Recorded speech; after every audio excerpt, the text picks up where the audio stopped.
icyumweru gishize guhera kuwa kabiri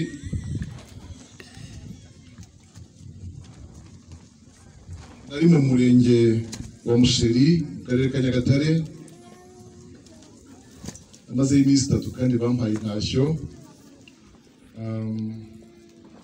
mbere yaho nanone ari ndi mu rugendo mu bindi bihugu bitandukanye bigera kuri 6 navuye mu Rwanda ku tariki ya 7/5 nagarutse mu kwa 7 tuje mu minsi mikuru yo kwibohora ibihugu byose nanyuzemo ko ari 6 ntarondoye nabo bambwiye ko naramutse itorero ry'Imana kandi namwe murabera amen kuba izo ntashyo mu izina rya Yesu Kristo amen dusubije ijambo ry'Imana dusanga muri Yesaya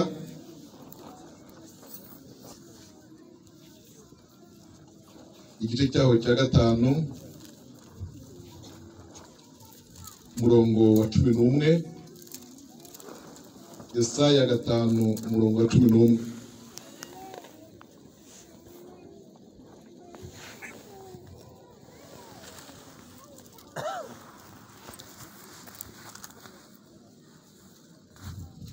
Umuherezo telefone zanjye aransiza zikamfasha umuyaga ndeba ba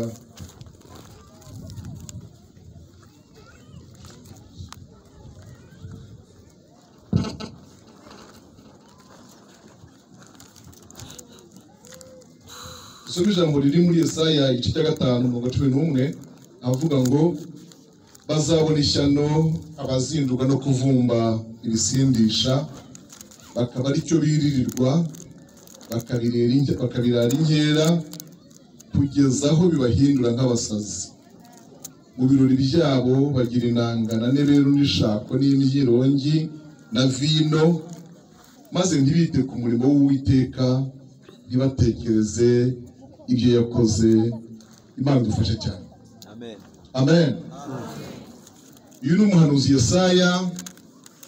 Yesaya mwene Amos abandi bita Amasiya se wa Yesaya akaba yari mubyara w'umwami witwa Uziya ari we Yesaya yahamagawe ku ngoma ye Yesaya yahamagawe ku ngoma y'uyu mwami witwa Uziya kandi yari barababyara kuko se wa Yesaya yari Nyirarume ise wa Yesaya yakoraga mu mirimo ya leta nkuko uyu munsi wa none tuvuga umunyamabanga wa leta muri ministeri runaka cyangwa muri presidence ya Repubulika na se wa Yesaya niko yakoraga ibyo byatumaga Yesaya abasha kumenya amakuru yose ese murakurikira neza byatumaga Yesaya ashobora kumenya amakuru yose y'igihugu byaba ku ruhande rw'umutungo côté économique byaba ku ruhande rw'imibereho y'abaturage côté social ibyo byose Yesaya yarabimenyaga byaramworoheraga ari nayo mpamvu amateka y'umuhanuzi Yesaya atwereka yuko byamugoye cyane icyampa mugakurikira ariko turakurikiye cyane amen byaramugoye cyane guhanura ubuhanuzi ahawe kuko yibwiraga ko bari bubwitiranye n'ibyo azi yego bamanyuzi kwabyose yego yego guhanura ufite icyo bita complexe mu ndimi z'amahanga ufite ikintu cy'ipfunwe n'urwikekwe uvuga uti baravuga ko ari uko mbizi uko yari ahawe ubuhanuzi buhura neza n'ubuzima igihugu cyari kibayemo ese muracyari kumwe nanjye icyo gihe igihugu cyari muri situation rero ubuhe buzima dusangiye kubimenya bamwe muri mwebwe abandi ngo mugiye kubimenya ko igihugu cya Kanani kimaze kubohozwa yego kuko ni cyacu cyabohowe amen igihugu cya Kanani kimaze kubohorwa Imana yari babwiye ngo ni mwihangane ku nzara yo mu butayu yego kuko igihugu mbajyana muri igihugu muzarira mw'ibyo kurya ntimubibure muzakamina mutoroye, muzenga urutoki mutateye, muzasarura imyaka mutahinze. Niko byagenze bagezeyo. Murabizi ko bagezeyo bayobowe n'uwitwa Yosuwa nawe amara imyaka 110 arapfa, abasigira bitwa abacamanza. Icyo birivuga ku bacamanza mu gice cya 3:12 nuko uko umucamanza yapfaga avuyeho bwoko bw'Imana bwariyanduzaga cyane, ngo uko nta mucamanza uriho. Cyokora babona undi bakongera bagakanguka bakabyuka bagashaka Imana. Niko amateka avuga. Amen. Uruhembe rw'abacamanza bose uko ari 13 muramurikire neza, ba Yerihudi, ba Manowa, ba Yefta, ba Samusoni, gukomeza kugenda. Urwo ruhembe rwose rw'abacamanza rusozwa na Samweli. Imana nishimwe. Samweli mwene Rukana, wa mwana muzi wavutse nyina amaze igihe ari ingumba agombye kwisengera. Muramwibutse? Uwo mwana yavutse akenewe. Bibiri tubwira ko nyina yamujyanye mu rusengero, amugejejeyo atangira kurota Imana imuhamagara akiri mutoya. Haleluya! Imubwira iriho byose, imubwira situation iriho, imubwira ikibazo ubutambyi bwa Eli urasimbuye bufite. Mubwira ko abahungu ba Eli nabo bari barakabije ibiyobyabwenge nk'ibi bicinaga. Ngo bajyaga babihaga. Abahungu ba Eli iyo babihagaga ngo bajyaga mu ihema mu rusengero bakagira bitwaje mu icyuma cy'ingobe 3.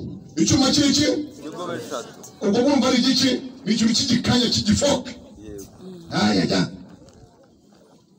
mu rusengero agaratambye ngo umutangira tubwiye ngo ni muhinye amaze koza. Kuvuga kandi bari yumwara ariko barindutse batangira ati mwihangane tubata twose, yego twose, kugira Imana yumve umubago w'igitambo nibirangira nimuhumure n'ubundi n'ibyanyu muratwara imitima yanyu ishaka. Bate turabitwara ku ngufu. Egera vuba uruki bakabinjira ngo bagatekura icyuma mu isafuriya. Inyamisha icyuma cyafataga, yego niyo batwaraga. Umva cyatwara ruseke, cyatwara ivi, muhoresha akajyana. Bibiliya ngo muri iyo minsi ngo ibyo bintu bizinura Abisirayeli gutambira Uwiteka ibitambo, kuko abana ba Eli barimo kubyangiza. Yesu adufashe. Muri iyo minsi rero Samweli niwe muntu wagariye ububyutse mu Bisirayeli. Imana ishimwe cyane. Haleluya. Byutse buragaruka, abantu barogera bagiramo agashyuhe. Yego mu minsi mike bashatse umwami ari wende Sawuli. Aragenda bibwira Uwiteka ati banzonde ngo arashaka umwami, ngo barambiye ubuyobozi bwawe, ngo wowe unabayoborera mu ijuru ntuboneka. Turashaka umuyobozi uboneka kuri tere usura abaturage. Ariko man Imana yamubwiye ati okay ngaho ugenda bagurita araje bitekerezeho aramubarebera mubahe. Atari kumwami mushatse musabye azabahagiza, azabamiza ishoko, azabagusha ruhabo muzabyicuza. Yesu Kristo. Umitsi mike babahaye Sawuli arayobora simba itinda aho cyane nshaka kugera. Yekiza kugera simburwa nande na Dawidi mwene Yesayi w'i Betelehemu. Iwe narahageze. Uwo Dawidi rero nawe ni wongeye kugarura ububyutse nanone mu Bisirayeli ko bari baraguye. Dawidi avuyeho hajyaho umuhungu we witwa Salomo. Amen. Salomo agezeho nawe agushwa n'ibintu bibiri. Yagushwe n'abagore, muragenda nanjye, n'ibigirwamana by'iwabo w'abagore. Ibintu bibiri. Iki ni ikira abagore n'ibigirwamana by'aho abagore baturuka. Byitwa bya Milikomu, byitwa Danakoni, byitwa Datagoni, byitwa bya Shitoreti. byari ibigomano bitandukanye. Mwami wacu adufashe cyane. Ibyo tubisanga mu bami ba mbere igice cya 3 no cya 11 3 4. Muri iyo minsi rero nibwo habayeho gukubitwa n'Imana, ariko bagwa kubera umurengo bari bafite, ngo bari bakabije kugira ubusinzi bukabije, bari bakabije kuvumba, bari bakabije gusinda no gusambana. Ibyo ngo byari bimaze kurenga bifashe intera. Imana ibafatira icyemezo gikomeye. Yego turacyari kumwe, biravuga ngo babana ikintu cyabashobora. Reka mwumve imyanzuro yafashe. Nimurangiza musabe Imana ntiyifate. Ntigire bashiki wanjye itubabarire, nta nabivuga, itubabarire idafata iyo myanzuro ku gihugu cyangwa kuri mwebwe bari hano. Ntiyifate ku Gitaraga, yego, ntiyifate Kabosha, ntiyifate muri Nyamata, ntiyifate mu Burasirazuba cyangwa Amajyaruguru. Imbabarire ntiyifate imyanzuro iyo yafashe. Dore ndi umushumba, ndi umukozi wayo, inyumvire hiri mu ijuru. Ntiyifate ibyemezo nk'ibyo yafatiye Abisirayeli. Amen. Ijambo yavuze. Bashaka kuyumva? Yavuze ngo icyambere ngiye gukora.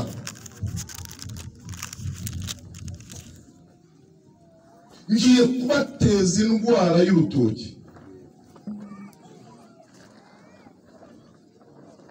Murayizi iyo ndwara ubundi? Ngo mugiye kuvuga kirabiranye.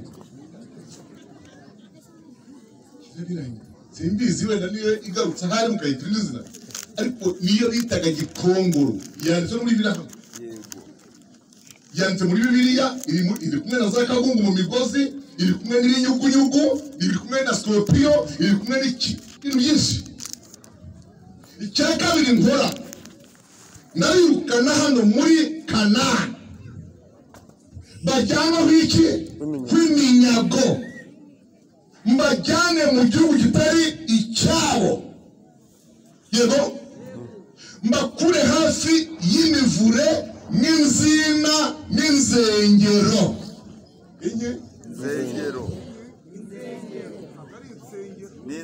Inzengero n'urwengero mu magambo mu bwinshi.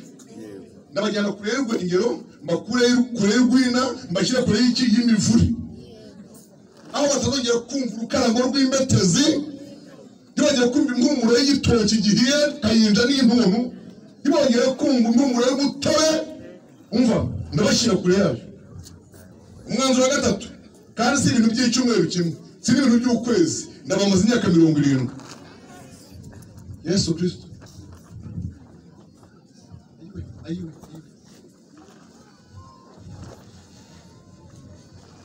Ihanuwe nande? Kwamuvuze nande? Yesaya. Muya kuri hano yegura duhoreza, ariko nanone kana ufitemo ikintu cy'itiku cyane. Turagendana.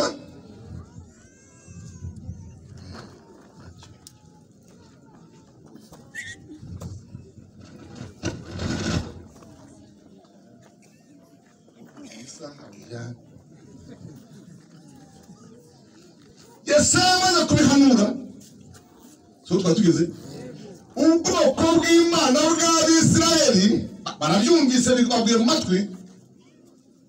Uzi ikintu ngo bakoze? Ngo bashyize amavi hasi kugira ngo basenge.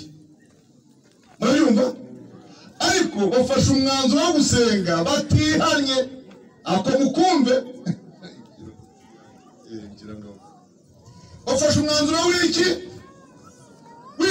Wo gusenga ariko batihanye inshuti zanjye. Iyo ni ikosa. Mu ngoma za 2:7-14 haravuga ngo maze abantu banjye bitirirwa izina ryanjye nibaca bugufi bagahindukira bakareka ingeso zabo bakihana, niko nanjye nzahindukira mbabare igicumuro cyabo mbakize. None si ngo rero ibyo byose reka tuyihenda cyane ko turi n'ubwoko bwayo tuyiterete gusa n'uwasinze tagira ati natwe turayinginga n'indaya ite turayinginga n'utwita ikinyandara ati tuyinginge n'uwaraye ku mugore ati tuyinge Imana ibwira Yesaya bagenda bambwiriye ko ngubu ntabwo ndi Imana yo kwinginga sindi Imana yo guhendahendwa yego ubwira ngo bikomeye uzashaka kunyinginga uzashaka kumpendahenda azampendahende mwaragezeyo no kugenda byo ni decision umwanzuro yose nawufa nawanzuye muri abantu bifite kugenda mbese bose twemeye kugenda dohora n'imyaka rero witega ati ntayo ngabanyije imirongo irindwi idakuka okay naratanga rero mwabapasiteri sidira nabonye amagambo ari buriya uzi ko umuntu byamaraga kumurenga ibintu by'Imana n'imyanzuro yayo ukumva aravuze ngo ngaho ni kuruka ishaka byo njya nsanga yarabikoze bunga ni kuruko shaka Hezekiya nawe ko byagiye Imana imutumaho ngo abashyitsi badaho ukabereka icyumba ukabereka impamvu ngo ni Imana ni kuruko shaka maze se ariko abantu nzabagira uti ikorwa ishaka se wowe uhinduye iki ikorwa ishaka se wowe ufashe irihe byemezo ikorwa ishaka se wowe n'icyo ukoze cyatuma yoroha nibura mu bikindi maze hakumanukira igisigane Nebukadinezari n'ingabo zitwa abakarudari mama we barabayora muri gahunda kandi uzi ko Imana yabigejeje ngo yahereye ku bantu bitwa imfura inama imfura nta mumaze ziraba mu Bugesera n'imfura ziraba nta makuru mufite ko zihaba sari yewe mujye mubaza bakuru zirahaba ihera kuba bita imfura n'abatanga kandi izo mfura mvuze ubwo sabana bavuze bwa mbere oya ni imfura nyine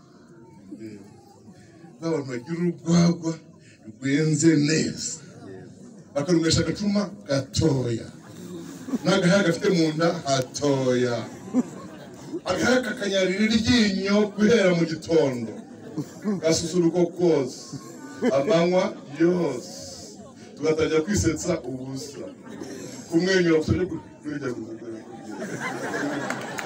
tukarebera mu ngo y'umufotora nta nabi yose nta ndayumujinya ariko umugore hafi aho araregetse urumva neza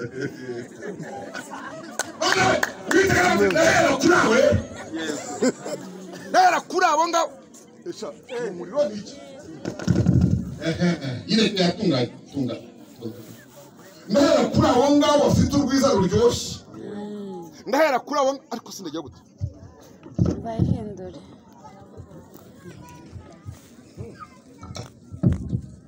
Imana ihera kuri abo basaza yego imfura n'abaki n'abatambyi nibo bagiye mu cyiciro cya mbere ikurikiza icya kabiri cy'abagabo nk'abo bifashije bagakodesha bifuza yego sibyo bafite udufamu yatwaye muzi icyiciro cya gatatu ni icyaba cyarukwetu n'abari ubujogona baratwigigina bakimwe n'abari babusone barufangura kukumba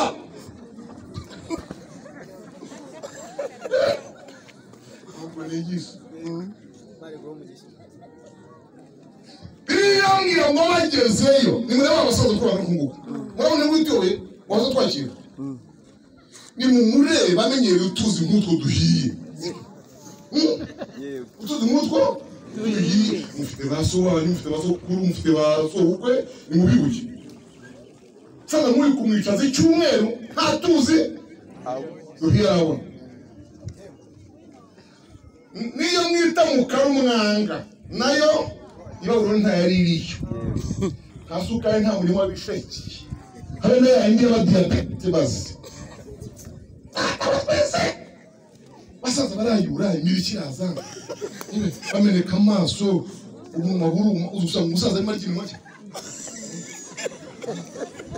awushifuza iki byamwibiye nta rwina nta gitoki kiri mu gitoki kirimo gukomera nta kiri mu rwina nta cyahiye nta mwano mbase ubu niyo ufite hari ukuntu rubarira no kutarimo imyanda harimo ikintu kirimo guta ubutuna siko tugenze nibyo hari ibiri ku Rwanda hari birimo guhonga hari ibizengeje je naho nakukirira rwacu twagiraga inzini zimbura mbase hari igihe twumisha igiti cy'ikawa tugacyumisha ku bushake ntitugisarura twagiye kamagana 7 tugasiga muri ibiti nka 6 byo kuzabita inzoga gusa hano murashyiramo amasaha mu wanjye inzoga asaka se yahahungu nibi byangira gikuri hari amasaka agira imbetezi kigufi gatatu bareshya asaka afite imbetezi data gatuma umwana hajya mu ikawa agahuruturi amashami nk'atatu akabizana ryarumye tugashyira mu isoko tugasekura twarangiza ku gikarayi uwo mwanya ku muriro tukagakaranga tugasubiza mu isoko ako gafuka kagakira mu ki nzoga tugashaka rero n'inzuki zikanyaramo nibura mu gatatu inzuki nka 17 zikanyaramo ubwo mvuze ngo iki iyo nzoga ikazanyuka n'abantu bicaye hamwe batahaguruka batajarajara abyumvise ikindi bayisasiye bahise bate bayisasiye bariye aho uzahaguruka ahangaha nta kintu washyizemo ugenda urwiririrwe mukanya uti nkunda urebe imirari ukebaneke niwe nakwinginga Yesu ngo Yesu naje mbino nyondore ndabona gato ngo mpuhukemira umwuka ariko nta no guruka nyondora kandi Yesu yakondora magana ndamukunda cyane yatunganyije abagabo ahangaha n'uyu arimo kandi uyu mugabo kuva nagera ntamureba namubonyemo ko uretse Yesu wagira neza amen umugabo ari umusinzi ukomeye hano n'ubu uragira ngo harakwenyuwe kandi uri kumwe ngo byakora umukozi w'Imana Yesu yafasha abantu arabatunganya amen ashimwe rero twasomye ijambo hariya ryavuze ngo bazabona iki nimusubize ngo batamu ngo bakabona iki abazindurwa no kuvunda iki ibisindisha bakabyirirwa urumva kubyirirwa bikaba aribyo by'icumwaku bikaba aribyo bya saa sita bakabirarira iki inkera kugizwe hirya n'iki n'abasazi rikongera rikabakera ntabwo mubonye se rero ko yabyerekana sebirera Imana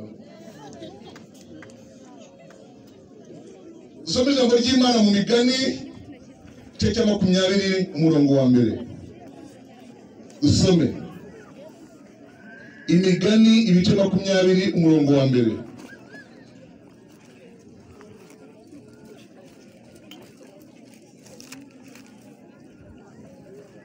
Imigani ibice 20 umurongo wa mbere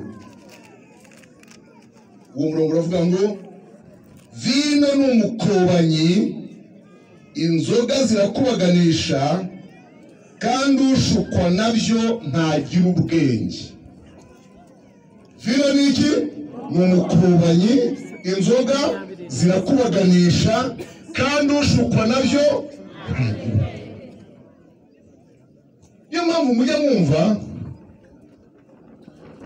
iyo umuntu yafashwe ribu yamufashe, polisi yamufashe, yagejwe imbere y'ubutabera, nta buri bintu avuga by'ibitabapfu byo bita karagasi. Haruye tuvuga ati jewe ndabyemera ariko nari nasaze. Ntawe mwumvise ati jewe simbihakana rwose nabikoze ariko ntimundenganye nari nasaze. Niba bayamenye yuko hari itegeko rirengera abasazi simbizi. Ese uwabivuze yishe nk'umwana we, yishe umugore we, yasambanyije umwana we mu rugo, yashambanyize muri umuna w'umugore we, uwavuze ko yabikoze ari umusazi byamugize umwere? Nibibaho iki gihugu kiri maso usaba gutera bene ibyo bisazi bitekereza umuntu bikamukunda bikamutereta.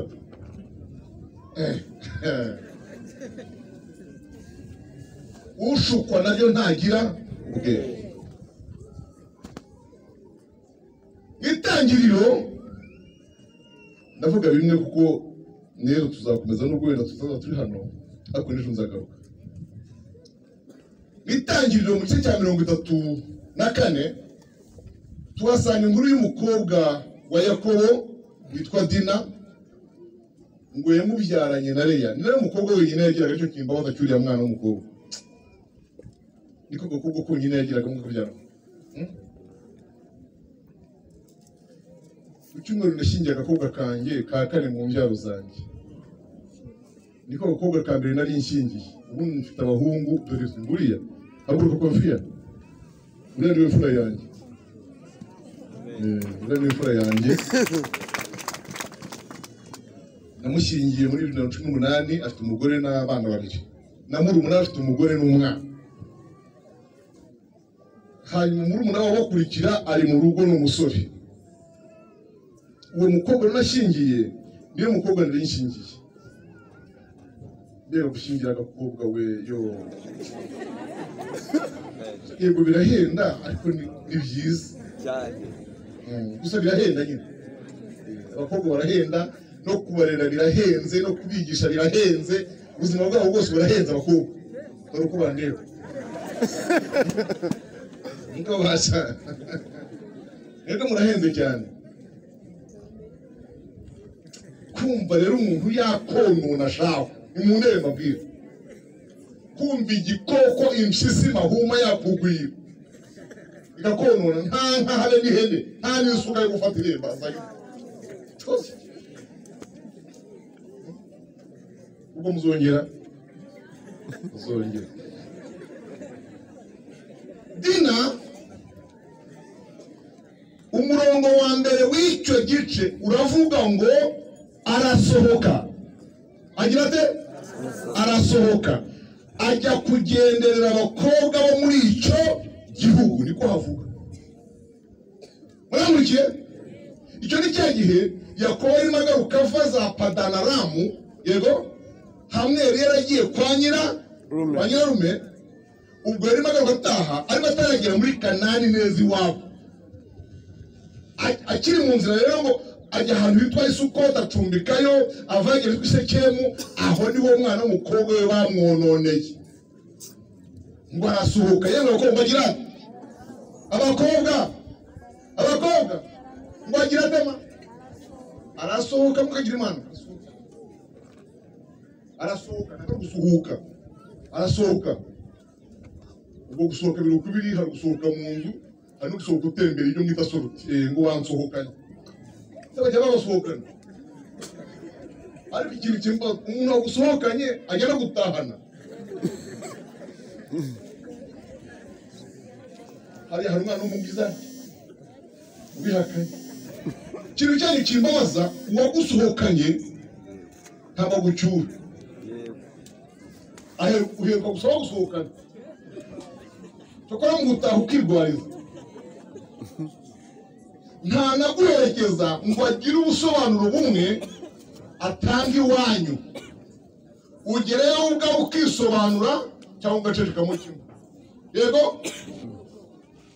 Kandi kanya nyine ugatangira ukagira ibintu giseseme ugacira ahantu hose no mu nama ugacira no mu iteraniro ugacira impande zimwe atatu ugahagatwa ukamurokondwa utangiye guhazwa turukira abantu bose ibintu ko byabaye basohotse kandi nari mwajyanye wareta kudutera iseseme turi ku meza urahagatwa mu biki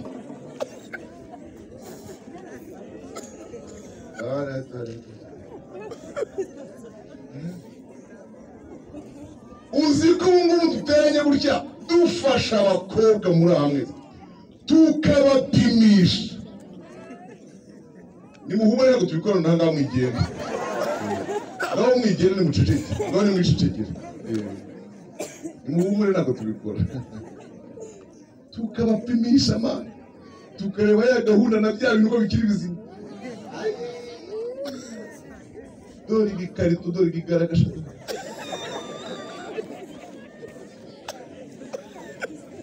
byose bizize agakungu munsi ya voka munsi y'umuko kuri kasiya kuri iriya mpuzakira n'igitsina miyenzi ku rubingo mu ngarandi ku ngayasuri hepfo y'urwina hirya y'uruyuzi murashize murashize murashize murashize gusabira kada kugitanga kandi ari iwacu hakurya mu mujyi wa Kigali bahumutse amaso hari amatara cyane banana arahari ariko bazi no gushaka muganga bakayikuramo hakaba igihe uyikuyemo imuhitana yego afatuma iko yita mu Gifaransa havuta kuvana mu inda waba ubishaka waba utabishaka ryaba bibaye par accident waba wayiviriyeho nta kindi cyabaye uvana mu inda ni risque kuruta kuryama